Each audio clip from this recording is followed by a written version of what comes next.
Hello again, viewers. Well, today Pentax Pete here is going to talk about the subject of camera lens adapters. That's these magic rings here that enable you to fit different types of lenses with different fittings onto camera bodies. And it started off, first of all, when I got my Pentax bayonet cameras. I needed an adapter to fit my screw thread lenses onto a Pentax K fit. Now here's one of my latest ones. I was given a K fit body, the SF7, and I've got some lovely screw thread lenses, like for example this Tamron here. It's nice Tamron zoom. How do you fit a screw lens into a K bayonet body? As the bayonet, you get one of these, which is a Pentax K to M42 screw adapters, and you screw that into your screw thread like that, and then you look for the little red dot as usual. Now we've got to find the red dot. Oh, here they are. There's the red dot. You put red dot to red dot and twist.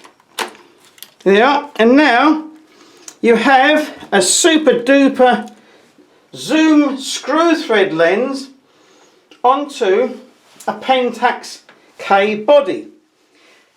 Now I've got a lot of K fit lenses as well, but there are some other special screw lenses that I want to use, and it's very useful having this adapter. Now when you want to get it off, you have to unscrew the lens here, and sometimes the adapter will stay in the camera body. Oops, like this. And with the Pentax one, there's a little spring here, and you pinch the little spring and turn it, and out comes the adapter. So that's the Pentax one. Where's my body cap? Oh, here we are. Where's the cap here? Now, my wife, I got her a Nikon, and she has a Nikon FE film camera. That's it. And she didn't have any long lenses. She had 105 2.5 Nikon lens, but nothing ever any longer in focal length. So I got a Jessup's one, which is this M42 Nikon Jessup's adapter. Now that goes into the Nikon body. I think you put that in first. Now there's a little dot here, which way the Nikon goes the opposite way around to everybody else, doesn't it? That's it. Now you can put the Tamron lens on, and now she's got a lovely Tamron zoom when it's bayoneted off now. a Tamron zoom onto a Nikon body. Now what you'd have to do, you have to set it manually. There's no automatic indexing of the apertures, so it's on 3.5 now. You have to turn it, say you want f11, you've got to turn it there and do your exposures manually, because there's no linkage between these adapters and the camera body. You have to do it all manually, but it works, and she's done some quite good shots with it. Now with the disadvantage of the Nikon one is people do say it has an extra glass element, and because the flange distance here is different from M42 to Nikon. We can get that off. Oh, here we are.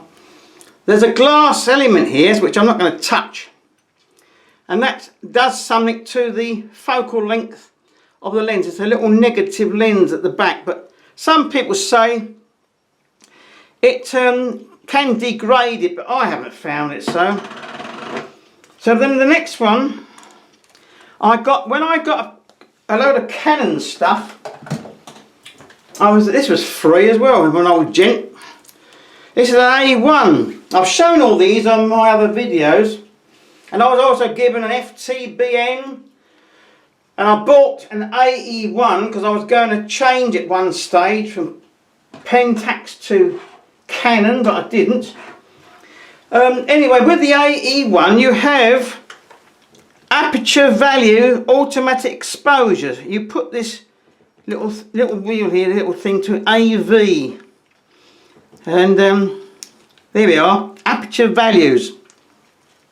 Now when you put a lens on, you know, to get the Canon off, I keep forgetting all these different fittings. I've done it. Oh, here we are, around here, isn't it? There we are. This is the Canon one, and there's all linkages here.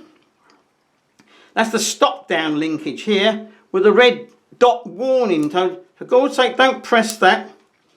You can have it on aperture values. You put on a Canon lens mount converter a P adapter. It's a Pentax screw. So then you've got to make certain it's like the old breech lock. Here's the little thing that goes into a little notch here. Yeah, like that. Now you can put on a screw thread lens like the Tamron, or, which I've used a lot, I have used my lovely 50mm macro Takuma lens, and all these other weird and wonderful screw lenses like the Russian ones I've got. There we are. Now that's a Pentax lens on Canon. Now you've got to remember to have it set to manual aperture. So that's on f4, and stop it down a bit, you're now on f11, and it all works. Put it on, switch it on. It will give you a shutter speed according to how you've set the aperture, f11. There we are, that's quite a long shutter speed. And at least 1 second, because it's a bit dark in here and it's snowing outside, and in my lounge it's dreadful light, so I'm actually in the bathroom where there's a lot of white reflecting surfaces, and it's excellent for doing videos. So with the AV aperture value setting, you get automatic exposure with the Canon A1. If you use the other Canons like the AE1, you only got shutter priority. You have to do manual exposure on that. Or if you have an FTBN, as I've got, that's a manual exposure only. You have to do a manual exposure, set the aperture and the shutter speed you want manually, because there's no, as I said, there's no connection between them, but it enables me to use all these weird and wonderful screw lenses. And here's a good one. This is my £1 bargain Camera Club auction Russian 85mm f2 Jupiter. The grease is very stiff. I think they use the same grease from their tanks they did in the Battle of Thirsk, but it's freed up a little bit. But that's an f2 85mm lens, and that saves a lot of money on buying the Canon one when you can use a screw thread one. And you've got this here wonderful bokeh that all the Japanese and the Americans are on about with these lenses. It's a Jupiter 9, cost me £1, multi-coated. That fits. Now, of course, if you have an 85mm lens already, well then you don't need the screw one, do you? But I didn't have an 85. So there we are. I've found I use that quite a lot as well on the Canon. Now these are film cameras. Full frame film cameras measuring 36 by 24mm on your film. Now if you go to the digital, unless you pay a lot of money, thousands of pounds, you don't get a full frame digital. You get a cropped sensor which takes out a little area from your full frame. Now my Pentax is 1.6 crop, and I've got now an Olympus 4/3, which is 2 times crop. It takes out only half the area, a tiny little chip in there, but these other lenses will fit on the digital, and you get what you think is a magnified effect, which actually isn't quite true. So now, I think I've shown the film ones. We'll have a look at the dreaded digital now. Here we are. Now this is the Pentax K10D, which I bought 2007, and I luckily won most of the cost of it. We'll take that off. We don't point this up to get the dust in, we put it down. We'll stick in one of my wonderful lenses here. We'll put on the Russian one again. Here we are. We'll screw that in. Look for the red dot. There's the red dot. Red dot to red dot. Now there'll be Russian lens on my K10 digital. Now there's a crop factor on this, which is 1.6. Now I wonder if I could take, I don't know if I could take anything here, because it doesn't focus, it won't focus closely enough, will it? No. We'll have a go. We'll whack it up to say 800 ASA, a bit, or 1000, because it's a bit dark in here. Automatic white balance. I'll whack it down to, what have we got? It's here we are. It goes down to quite close. It's 0.8 of a metre. That's not bad. I'm going to see if I can take a photograph or put it onto manual focus and show you the effect of this Russian lens. Get my glasses on so I can see what I'm doing here. This Russian lens on my wonderful camera. I'm going to go crouch down and I focus up on something on the bathroom here. There we are. Let's see what we've got. Stand by, folks. Oh, that's well underexposed. Now I've underexposed that. Oh, no wonder, because I've got the exposure compensation setting on. No, it's on minus. No wonder it's dark. Well, man is no object, so we're not using film, so we can take another one.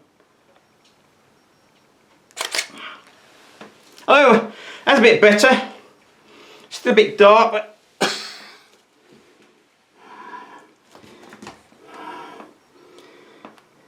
it's just an air freshener and stuff in the bathroom here. It looks very light on here, but it's actually on the screen it's a bit dark. But that's the Russian lens, and the beauty of that is it has an aperture of f2. So I've got an 85mm f2 Russian lens on my Pentax K10D.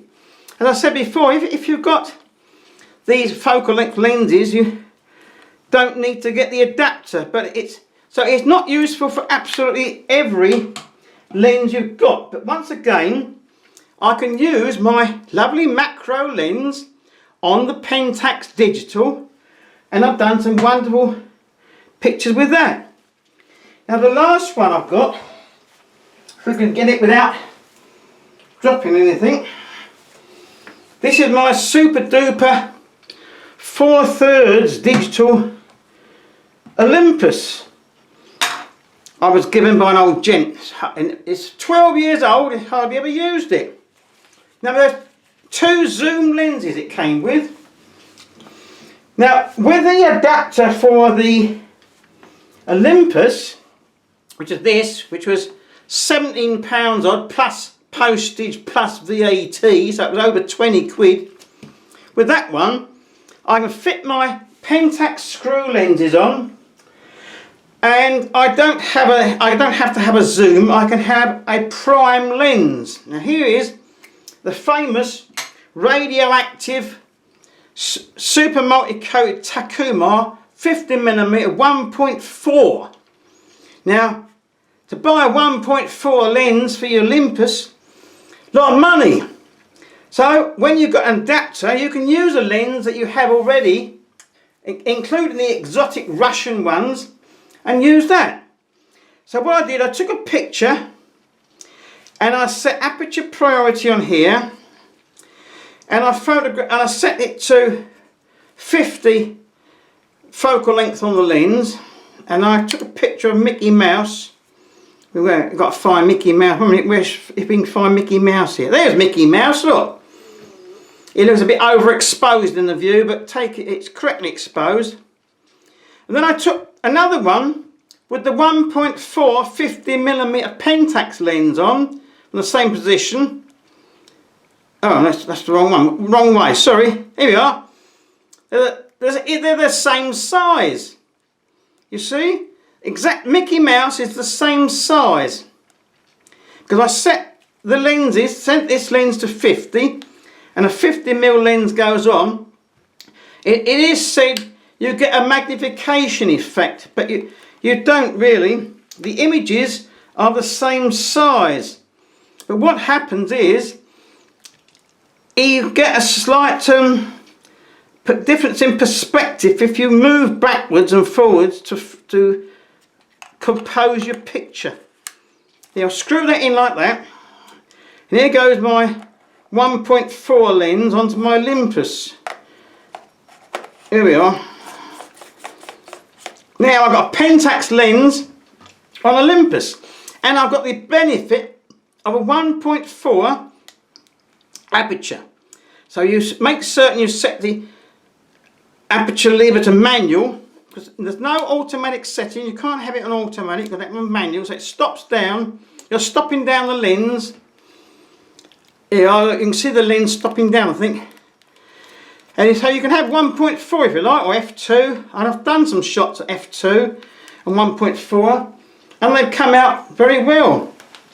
I can see if I can take one in here again on aperture values, and I'll see if I can photograph something. There we are, it focuses down fairly closely. Yeah, I'll photograph my stuff I've got ready for you. Oh, it's an idea. Best to switch it on first, isn't it? Got 400 ASA, vivid colour, automatic. That should be alright. Yes, that's okay. I could put it up a bit. We'll stick it up to 640 ASA. I can't remember all these blessed settings. Get rid of that. We'll see if we can. We'll just snap off something here. Oh, I've got a test one here with the Olympus. I can press this button, and it comes up as a test photo. It doesn't go on the screen, on the card. There we are, my pen, all my lenses and stuff. And it says on there, test. That's with the Pentax lens on the Olympus 4/3 digital.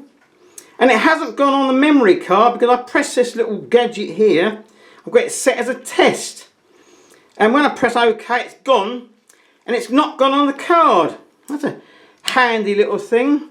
So, you see, I've got this zoom lens, the Tamron, screw thread Tamron lens.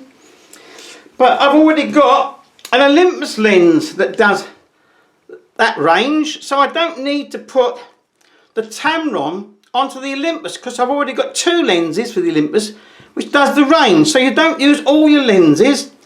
But once again, I could put my exotic Russian lens on with f2.8 aperture, and the beauty, I could also put my Pentax macro Takuma on, because the Olympus lenses, they don't focus down to a macro setting. So you don't use all your lenses, you just use some of them. Well, I hope I've explained a little bit about the use of these adapters, and I hope you play around with yours and get some fun.